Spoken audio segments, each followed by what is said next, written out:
ज्यादातर भारतीय महारानी लक्ष्मीबाई की वीरता और साहस से तो परिचित हैं ही, लेकिन बहुत कम से लोग हैं जो रानी नाइकी देवी को जानते हैं। गुजरात के चालुक्य वंश की राजकुमारी नाइकी देवी सोलंकी का जन्म गोवा में हुआ। उनका विवाह गुजरात के चालुक्य राजा अजयपाल से हुआ था। शादी के कुछ साल बाद ही अजयपाल की मृत्यु हो गई। अजयपाल की मृत्यु होने के बाद राज्य की कमान उनके बेटे मूल राजद्वितीय को मिली, मगर बेटे की कम उम्र होने के कारण राज्य का सारा काम रानी नाइकी देवी ही संभाला करती थी। मोहम्मद गौरी ने पृथ्वीराज चौहान को तराइन के दूसरे युद्ध में हराकर 1192 ईस्वी में दिल्ली सल्तनत की नींव रखी। मोहम्मद गौरी ने रानी नाइकी देवी के साम्राज्य पर सीधा आक्रमण न करके अपने एक दूत के जरिए संदेशा भिजवाया कि रानी और उसके बच्चे के साथ साथ राज्य की सभी महिलाएं एवं कन्याओं को धन दौलत समेत मुझे सौंप दो, नहीं तो सभी को मौत के घाट उतार दिया जाएगा। रानी नाइकी देवी ने नौडोल के राजा कल्हण देव चौहान के यहाँ पर राज्य की सभी स्त्रियों एवं कन्याओं को भेज दिया ताकि वहाँ पर वह सुरक्षित रह सके। राजा अजयपाल की मौत के बाद मोहम्मद गौरी को लगा था कि अब अनिलवाड़ पाटन पर कब्जा करना बेहद आसान होगा, क्योंकि एक औरत और बच्चा उसका कुछ नहीं कर पाएंगे। इसी गलतफहमी को अपने दिमाग में डालकर उसने अनिलवाड़ पाटन पर हमला किया। रानी नाइकी देवी तलवारबाजी, घुड़सवारी जैसे अन्य सभी विषयों में अच्छी तरह से प्रशिक्षित थी। उन्होंने जैसे ही मोहम्मद गौरी के मंसूबों के बारे में पता चला, वह फौरन तैयार होगी। रानी नाइकी देवी को मालूम था कि उनकी सेना की तैयारियां काफी नहीं है, इसीलिए उन्होंने दुश्मन को कमजोर करने का सोचा। इसके लिए उन्होंने गद्दर घाटा को जंग का मैदान चुना। ये माउंट आबू की तलहटी पर स्थित एक उबड़ खाबड़ इलाका था। खास बात यह थी कि रानी नाइकी अपने बेटे मूलराज द्वितीय को भी साथ लेकर आई थी।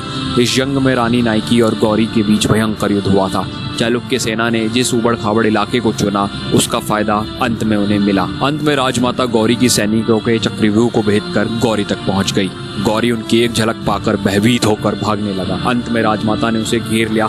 इस बार गौरी भाग नहीं पाया। राजमाता की तलवार की वार से गौरी मूर्छित हो गया। इससे पहले कि गौरी राजमाता के हाथों से मृत्यु को प्राप्त होता, गौरी की सेना वहां आ पहुंची और उन्होंने गौरी को वहां से घायल अवस्था में बचाकर निकाल लिया। गौरी इतना डर गया था कि उसके घावों से खून बहने के बाद भी वह घोड़े से नहीं उतरा और सीधा मुल्तान पहुंचकर घोड़े से उतरा। गौरी ने अपने सैनिकों को हुक्म दिया था कि घोड़े किसी भी हालत में रुकने नहीं चाहिए, चाहे उसे नींद ही आ जाए या कितने भी इलाज की जरूरत पड़ जाए, पर घोड़ा मुल्तान गंतव्य पहुंचने पर ही रुकना चाहिए। जब गौरी मुल्तान पहुंचा तो वह पूरी तरह से खून से लथपथ था। इसके बाद 13 वर्षों तक गौरी की भारत पर आक्रमण करने की हिम्मत नहीं हुई। दिल्ली नरेश सम्राट किलान देव चौहान ने भी गौरी के साथ युद्ध में उस समय रानी नाइकी देवी की सहायता की थी। आशा करते हैं कि आपको भारत की इस महान रानी के बारे में जानकर अच्छा लगा होगा। फिलहाल के लिए धन्यवाद।